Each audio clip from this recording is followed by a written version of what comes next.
naglalakbay na tungo sa daan ng kabanalan. Nakapwede sa atin, ang dating pamumuhay at nakakulong sa buhay ng pagiging chismosa, bubuksan mo na at lalabas ka na roon. Magsisimula ka na sa daan ng pagiging maunawangin sa kapwa mo. Ang dati nakakulong ka sa pagiging mapapanghusga sa kapwa mo, buksan mo na ang pinto at lumabas ka na, simulan na maghambak na yan. Simulan mo na yung paglalakad na yan, tungo sa pagiging mapagmalasakit sa kapwa mo. Our journey of faith starts not only with the first step, but when we open the door to start our journey. Kaya ang magandang paalala sa atin, sa pagbukas ng pinto, nagsisimula ang paglalakbay. Pero may catch to. Ito ang catch natin. Paanyaya sa isang paglalakbay patungo sa pag-asa. From one point to another point, from point of hopelessness towards the point of hope. From the point of being alone to the point of encountering the risen Lord in our lives. Dito paglalakbay natin. Lalo na sa panahon na pakiramdam mo, mag-isa ka lang, wala kang kasama, wala kang talakbay, ang paalala ng Diyos sa atin, start that journey and walk with others. May nagsabi ko doon, isang araw na ikinig ko ng radyo, may nagsabi ko doon, ang isang paglalakbay daw ay nagiging mabilis kung may kasama ka. Kasi pag may kasama ka, hindi mo napapansin ang haba ng biyahe mo. Diba? Hindi mo napapansin ang haba ng biyahe mo kung may kasama ka. Pag-isa, sino ba dito nakaratas ng traffic? Mga taga-Maynila, taga-Marshall's, nakaratas kayo ng traffic. Araw-araw may traffic dito. Maliban na sa Sabado ng umaga. Mamaya hapon pa, will traffic na. Bukas na umaga, medyo lumag-lumag pa yan. Lakay ng Quiapo, traffic pa din. Kahit hindi mo uso na magligo, wala kang maluwag ng traffic. As tao ka ng Quiapo, maluwag kang traffic pa rin naman sa amin kahit linggo. Pero hindi ba kahit traffic, pag may kasama ka, hindi mo nararamdaman yung traffic. Diba? Pag may kasama ka naglalakbay, hindi mo nararamdaman ang pagod at haba ng biyahe dahil may kasama ka na naglalakbay. Kaya, ang imbitasyon sa atin sa isang paglalakbay na ito ng Pileo, hindi ka nag-iisa. No one goes to the pilgrimage alone. We always go with others.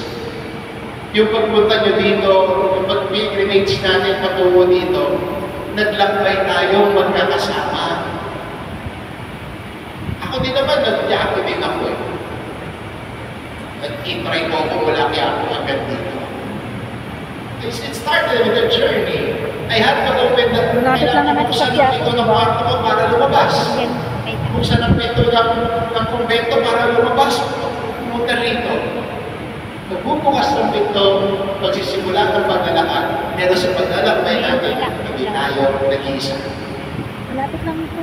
Sa may Santa Cruz. May nagsabi nga ako, kung may gusto ka daw makasama ng matagal, idaan mo sa EDSA. Ay, kasi matraffic mo. Kung gusto mo daw makasama ng matagal, idaan mo sa EDSA. Paglabas nyo ng EDSA, butik na kayo. At hindi ba kahit isang mahaba ang biyahe, traffic, dahil may kasama ka, hindi ka nahihimik. Hindi mo napapansin ang haba ng biyahe. At yung paglalakbay na yun becomes worthwhile dahil may kasama kang naglalakbay. Maganda sa Ebanghelyo na meron din paglalakbay na magandang pagbinaya natin sa umagang ito.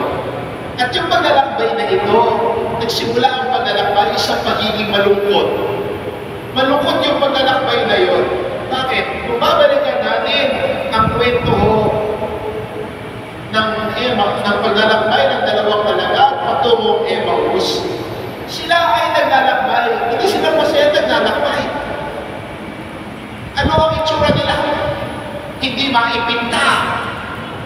Diba? Malungkot. Disappointed. Hopeless. It was a journey of hopelessness. Kaya nung nakalimutan na nakita nila si Jesus, ang hambing sa atin ng Ebanghelyo, nung hindi nila nakilala, kasama nila naglalakbay, ano ang itsura nila? They were disappointed. Dahil sinabi nila kay Jesus, ikaw lang ba ang tao sa Jerusalem ang hindi nakakaalam ng mga pangyayaring nangyari? Na si Jesus, na akala namin Mesiyas na magliligtas sa amin, ay itinakwil, nagpakasakit at siya'y namatay. At may mga nagbubulong-bulungan pang siya'y muli daw ng buhay. That journey was a journey filled with disappointments. Yung expectation nila, ito eh.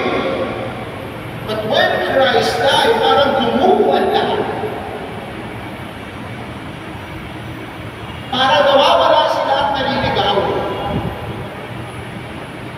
Isa sa buhay din natin, pwede din ganyan.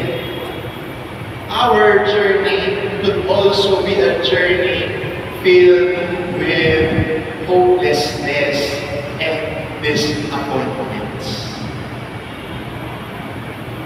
Sino ba dito sa nakaranas ng ma-disappoint sa buhay? Asa ka ba? Nakaranas ka ng disappointment. Nalala kayo, siguro yung issue ng blood control. You're disappointed.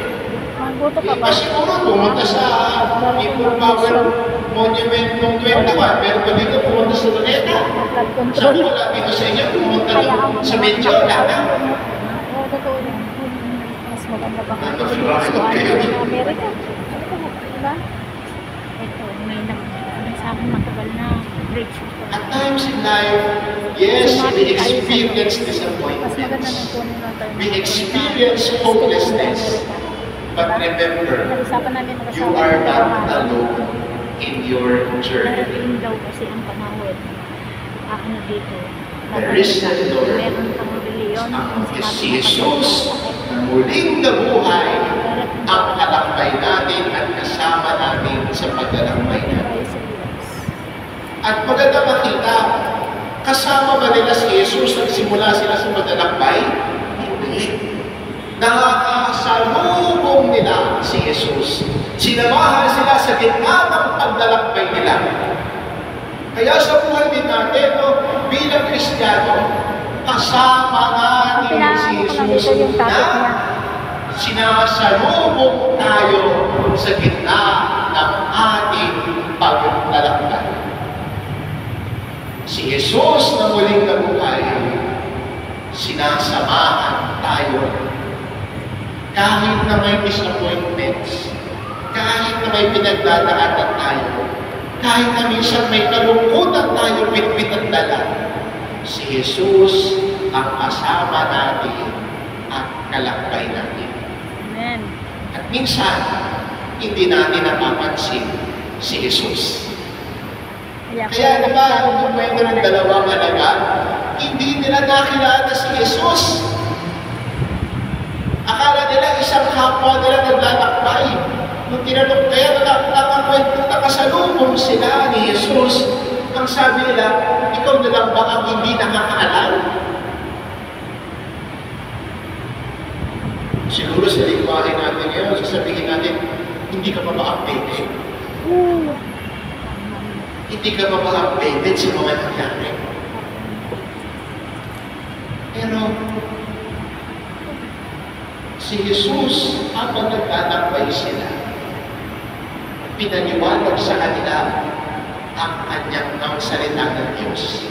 Binuksan sa kanila ang mga kasulatan habang naglalakbay sila. At siguro yung paglalakbay na yun, dahil may kasama sila, kasama nila si Jesus, yung paglalakbay na yun, ay hindi nila napansin yung mahaba ng biyahe na yun. Kaya nung magtatakang silid na-realize nila na doon na sila, nung si Jesus, kung hindi nila makilala, at hindi pa nila nakikilala, ay parang magpapatuloy sa daan. Ano sabi? Dito ka na muna at magpagabi. Dito ka na muna at magpagabi. At hindi ba kapag may inimbitahan kami sa tao na dito ka muna, ibig sabihin mo, gusto mo ba siya makasama ng matagal? Diba? Dahil gusto mo ba siyang pakinggan? At siguro marahil ito yung nararamdaman ng mga alaga. Yung dalawang ito na patungong Emmaus, sila'y punong-puno ng kagalak ng kalungkutan. Parang lahat, para sa kanila ay bumaksak ang lahat. Pero dahil si Jesus sa nakita nila, at magandang ambing sa atin ng Ebanghelyo, ano nararamdaman nila? Kaya pala, naglalagablab ang ating mga puso habang binubuksan niya sa atin ang mga kasulatan. Dahil yung nararamdaman nila habang naglalakbay sila. Were not our hearts burning as He was opening the Scriptures to us? Yung nagsimula sila sa paglalakbay na malungkot, hopeless, lito, tuliro, name it. Pero nung si Jesus ang nakalakbay nila, naglalagablab ang kanilang puso at nag-aalab ang kanilang mga puso. At yung alab na yun, yan ang alab ng pag-asa. Yung alab ng pag-asa na yun, kaya nga diba, ang ganda ng mobilyo natin, yung nigas ng pag-asa. Diba? Kasi kanya nyo nabakbatay naman, hindi ko lang kabisado. Pero, diba yung nigas ng pag-asa na yun, yun yung naramdaman ng mga alagad kung sila'y patungo sa Emmaus at sila'y kasama ni Jesus na nagtatakbo. That flame of hope that Jesus instilled on these two hopeless, tired, lost disciples of His. Kaya maganda rin sa buhay natin. Oo, nakakaranas tayo ng kawalan ng pag-asa. Minsan nakakaranas tayo ng disappointments. Pero sa kabila ng mga disappointments natin sa buhay, ang binabalikan natin ay ang salita ng Diyos. We always go back to the Word of God. At ang salita ng Diyos na ito ay ang salita na nagbibigay pag-asa sa buhay natin. Ang salita ng Diyos na ito ay nagbibigay kagalakan sa atin. Eh, hindi ba? Kapag minsan nabibigatan na tayo sa paglalakbay natin, anong binubuklat natin? Minsan nagbabasa ng Bible. Dahil doon tayo minsan tumuhugot ng lakas. Doon tayo minsan nakakakuha ng inspirasyon mula sa Diyos. It is in the Word of God that we get consolation when we are tired and weary and hopeless in our journey. At dahil kasi yun din, mula sa ating kwento, yun din ang pinagmulan ulit ng pag-asa nila. Si Jesus, na kanilang nakalakbay, binuksan ang salita ng Diyos para sa kanila, at yun ang nagbigay ulit ng alam ng pag-asa sa buhay nila. Kaya, di ba, nung nakikusap sila kay Jesus noon na muna magpatuloy sa paglalakbay, nagpagabi na muna kasama sila, nung pinaghati ni Jesus ang tinapay sa harapan nila. nakilala nila si Jesus yun. Kaya sinabi lang nila pala, ganun na lang ang pakiramdam natin habang pinapakayag sa atin ang kanyang mga salita dahil nakilala nila si Jesus yung asawa nila. Kaya di ba, tayo bilang Kristiyano, si Jesus ang pinagmumulan ng pag-asa natin. At kay Jesus, natatagpuan natin ang pag-asa na hindi tayo bibiguin. Huwag mong ibaling ang pag-asa mo sa ibang bagay. Kasi minsan, kung sa tao mo ilalagay ang pag-asa mo, sa kung ano meron pa ilalagay ang pag-asa mo, baka ma-disappoint ka lang din. Pero kung kay Jesus mo ilalagay ang pag-asa mo, siya ang Diyos na nagmamahal sa atin. Pinagmumulan ng pag-asa natin. Pag-asa, hindi tayo bibiguin. Amen. Dahil ang Diyos natin ay Diyos ng pag-asa. Amen. Hindi siya Diyos na pag-asa. Amen. Siya ay Diyos ng pag-asa. Hindi siya Diyos ng ng pag-asa. Siguro sa buhay natin, may mga naramdaman, may mga karanasan tayo na tila pinaasa tayo. Pinaasa, pero hindi ito ng Diyos sa atin. Siya ang pag-asa natin. Pero hindi nagtatapos doon ang paglalakbay. Madalas kasi natatapos tayo nung makita nila si Jesus, bilang nawala si Jesus. May pangalawang part yun. Bumalik sila kay Pedro sa Jerusalem. Noong nagpakita nila si Jesus, bilang sa paghahati ng tinapay, nakita nila si Jesus at bigla siyang nawala sa harapan nila. Anong ginawa nila? Agad sila umalis at bumalik sa Jerusalem para ikwento kina Pedro at sa mga kasamahan ang karanasan nila.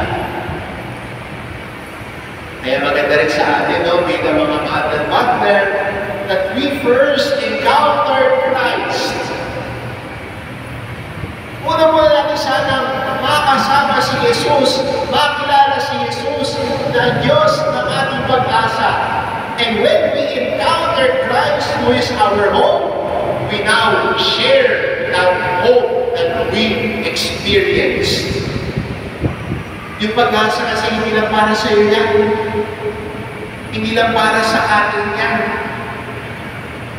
Hindi yan for personal consumption only.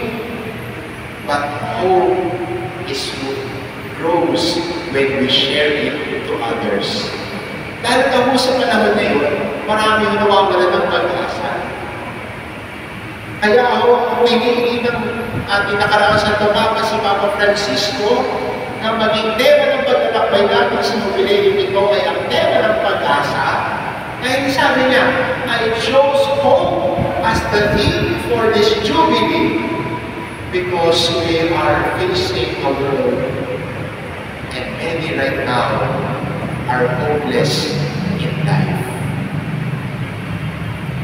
Sabi niya, it is good for this year to rekindle again hope in our lives.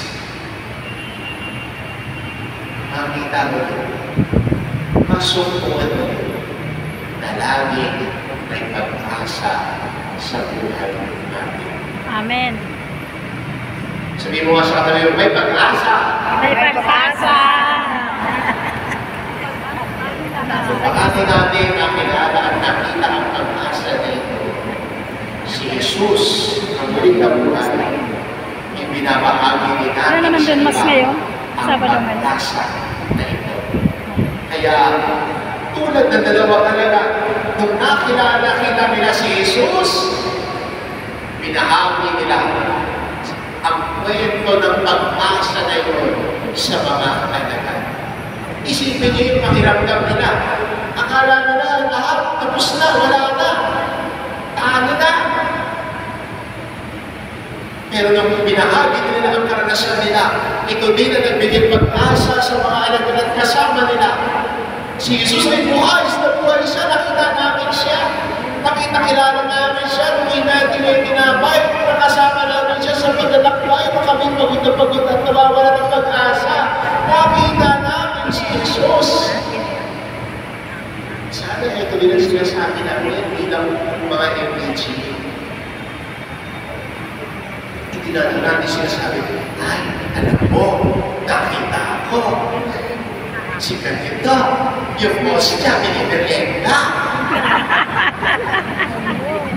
Alam mo ba, si ganito, nakita ako, nagplansya na bilhin, lusot-lusot naman.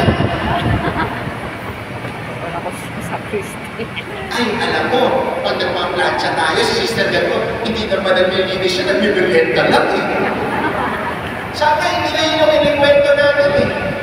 Sana kinikwento na natin, nakita ko si Jesus. Nakikita ko si Jesus sa paglilingkod ko. Nakikita ko si Jesus sa paglilinis ng simbahan. Sa pag-ayos ko ng paggamit sa anak. Nakikita ko si Jesus. At pag may kasama ka na nawawala ng pag-asa, pwede mo sabihin sa kanya, huwag ka mag-alala, nakita ko din si Jesus. Ikikwento ko sa iyo, paano ko siya nakita. Diba? Sana yan yung kwento natin. Sana ito yung maging bukang bibig natin. Mga kwento na nagbibigay pag-asa sa kapwa natin. Hindi ikaw ang dahilan na mawawala ng pag-asa. Ano muna tulog? Wala bago? Wala bagong ano? Meron ba ako doon? Ah, meron. Sana hindi ikaw ang dahilan Pagka ano, kung bakit may basta pag nasasaktan nakatin ka, bigyan ko. at tayo sinaktan mo siya. Wala ko, bus. Meron ba? Mawawala siya ng pag-asa Meron ba at ako? ilanalilito ang Apat yata ako pag-uwi. tatlo. Sana bilang Meron ako magkasing gamito. bilang mga mother battle, Parang ayaw ang hindi nagdadala ko ng po ang buhay pag-asa. ko pag hindi ako Hindi tayo ang Ano humihingi pag ano lang, ng pag yung may pag-asa sa kapwa magapo natin. na ano. We bring hope because we encounter the Lord first. Kaya, as we encounter hope, we spread Spread hope. sa paglalakbay natin sa ating pagkasumpong ng pag-asa na ito. Sana tayo din bilang Kristiyano nagbibigay pag-asa sa kapwa natin. Spreading and sharing. Hope. Maalala niyo, sinabi ko sa formation natin, sa recollection natin, pag nakikita ka, ano ba nakikita nila? Pag may sisiling na sacristan sa sacristy, at makita ka, ano sabihin niya? Ay, ayan si sister. Mamaya tayo pumasok masunod yan.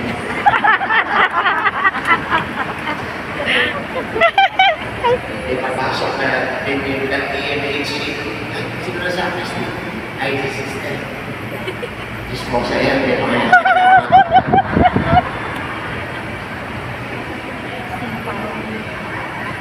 Ipapasok na yan, sister. Ngunyan na yun. Parang di mo bibigyan. Hindi mo na nagpasok. Pinalaki siya sa akin sa sister, hindi ko lang pinagpil. Eh, pinagpil ito pa ako. Ano? Hindi kita? Ang gano'n, is there hope when we are being encountered? Are we sharing hope?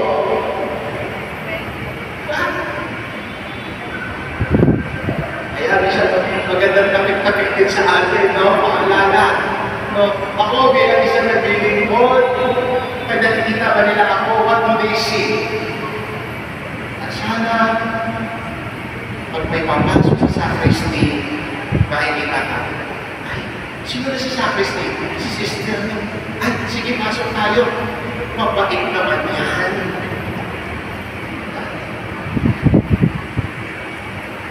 Sino sa sacristy? Ay, sige, pasok tayo. tayo, hindi naman nakakatakot ng pinagyan. Diba?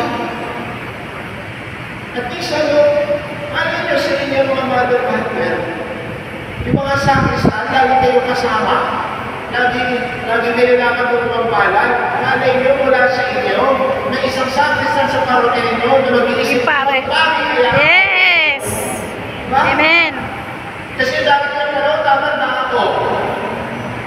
Nagiging butugod na ako. Kukunin na rin ako. Pero malay nyo isa sa inyo, may mag-inspire dahil sa kaputihan ninyo, encourage nyo siyang magmani, malay nyo, pumasok sa seminary yan, ay papalik na sa akin. Praise the Lord, hallelujah. Kaya sana when people see you, they see the face of Jesus hope in you. Tingnan mo ang katabi mo. Tingnan mo lang, tingnan mo lang. Tingnan mo lang, wala pa sila sa akin may gagawin. Tingnan mo lang, tingnan mo lang. Dapat katabi ko si Pas dito. Dapat katabi ko dito si Pas eh. Ayaw na pa-electric pa yun. Oo. You see the face of O, hope. nasaan yun? First of all, Hanap ito na wala electric pa yun.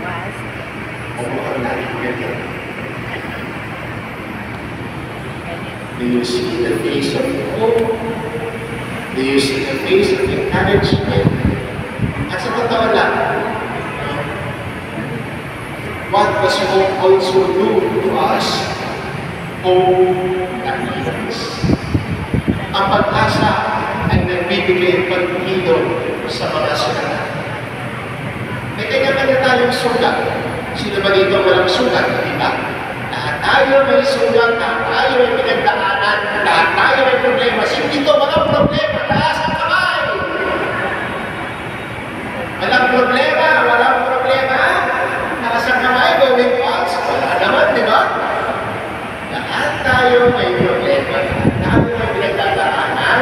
Lahat tayo may namin nagbibidyoan ko siya. Hindi natin alam ang kwento na yun. Diba?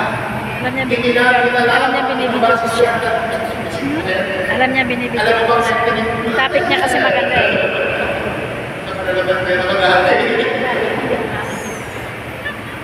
Alam mo ba ang kwento niya? Alam mo problema niya? Nalibat sa pera? Hindi. Diba? You do not know the story of the person next to you. Kahit na marami mo pa siya. Kahit na araw tuloy mo nagkikita kayo, hindi mo alam ang pinagdaanan niya. Hindi mo alam ang kwento ng buhay niya. Hindi mo alam baka may ginagawa siyang problema ngayon. Hindi mo alam baka bago umalis siya, nagkaaway siya ng mga anak niya. You do not know. We do not know the story of the person next to us. Kaya, sana bilang mga naglilingkod, dahil natagpuan natin yung pag-asa na ito sa Panginoon, Share ko to sa MB. Kaya natin ko pa ng ilong umpisahan. tayo sa kapwa natin. Hindi tayo Share ko ang to sa grupo gumagawa ng natin pero sugat sa hindi ko lang kasi kapwa naumpisahan natin. ito eh.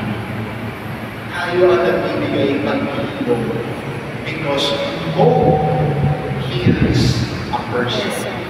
And a person that is healed heals other people as well. Amen. Pero isang tao na hurt, at may hurt yan, ano ginagawa niya? At hindi nag-ilaw yung hurt niya, nadatakit din ang kapwa niya. A hurt person Heart hurts also others. others. Totoo yan. A healed person heals Others. Amen. And that healing comes through hope. Amen. Galing. That healing comes through hope. Sa araw na ito, pinabiniwag natin ang kapistahan mo, San Juan, na 23. Matanong ko lang mo, naging Santo Papa ko sa 1956 na 58 hanggang 1962. Sino mo nakaabot sa kanya? Ay, may mga pinanganak pa dito, 1958, hanggang 1962, okay na kayo niya. 2 years old ka, 1958, 2 years old ka.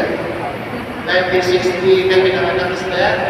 Hindi natin wala ko na, wala din natin sister na. At isa sa mga sinasabi niya, no, babasahin natin, consult not your fears, But your hopes and dreams. Sorry for the time, but your hopes and dreams. Minsan kasi, sa buhay na desisyon natin, ang unang pumasok yung ang tinatanong natin lagi, yung takot natin. At yun yung takot na minsan hindi na tayo makagalaw. Hindi tayo makakabante dahil bakit? Matakot ka na. Takot ka maluway sa buhay mo. Kaya ang isang taong takot, hindi na naman makakagalaw yan. Minsan nung may isang tao, pinasok siya sa horror house. Sa matinding takot po niya, hindi na po siya nakagalaw sa pintuan na. Wala pa siya, natatakot na siya, hindi na siya makagalaw. Kaya sinabi ka sa pagka naman pumasok sa injak na lang, hindi ka na makagalaw. Naninigas ka na sa takot. Diba? May salita tayo doon eh. Naninigas sa takot. At iba yung tao naninigas sa takot, hindi na nakagalaw. Hindi na siya nakaisip ng tama. And that happens also to us when we console our fears. Wala pa nga, iniisip mo na yung mga what-ifs mo. You are consoling your fears, your disappointments, that you find yourself naninigas sa takot. Kaya paalala sa atin na sa pabiling-ibang natin, do not console your fears, but your hopes and dreams. Anong mga pangarap mo? Anong nais mo?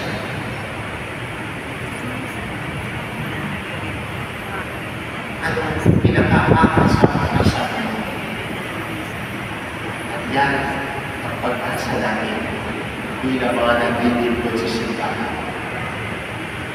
Una natin nakita si Jesus. Una natin nakasama si Jesus. We encounter the risen Lord in the lowest points of our lives.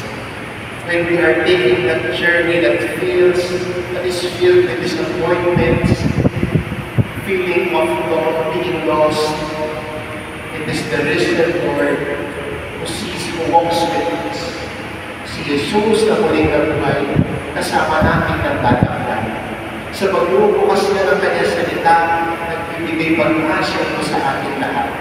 At pag nakilala natin si Jesus, nakalungkapan natin si Jesus, from that experience, we share that experience of hope to others. Hope that inspires. Hope that heals others. Kaya, magandang kombinasyon sa atin sa patuloy nating paglalakbay. Tara na, maglakbay tayo. Huwag ka na manatili dyan.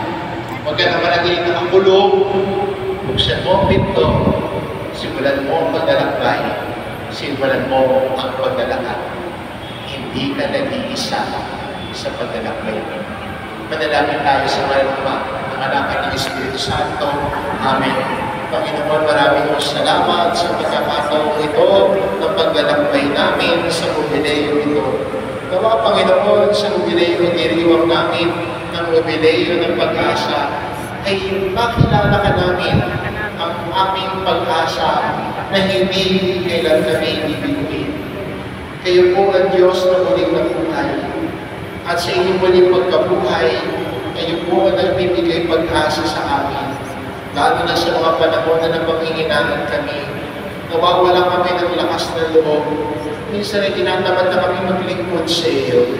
Nawang Panginoon, ikaw ang maging pag-asa namin. Ikaw ang dahilan ng aming pagpapatuloy sa pagdilingkod at pagmamahal. At nawang Panginoon, sa pagkakilala namin sa iyo, at pagkakapapalan namin sa iyo, kami din po ay maging larawan ng iyong pag-asa sa lahat. Maging larawan nawa kami, Panginoon, ng pag-asa sa aming pamilya. Maglilarawan nawa kami ng pag-asa sa mga kakilala namin na mahal sa buhay. Ang ganoon din, kami ay makapagdala ng paghihilo sa kapwa namin. Makapagdala ng inspirasyon at maipasa namin ang pag-asa mo na aming unang nakasalamuha at nakita. Hinihiling namin ito sa ngalan ni Jesus na aming Panginoon. Amen. Sa ngalan ng Ama, ng Anak, at ng Espiritu Santo. Amen. Magandang umaga sa inyo lahat.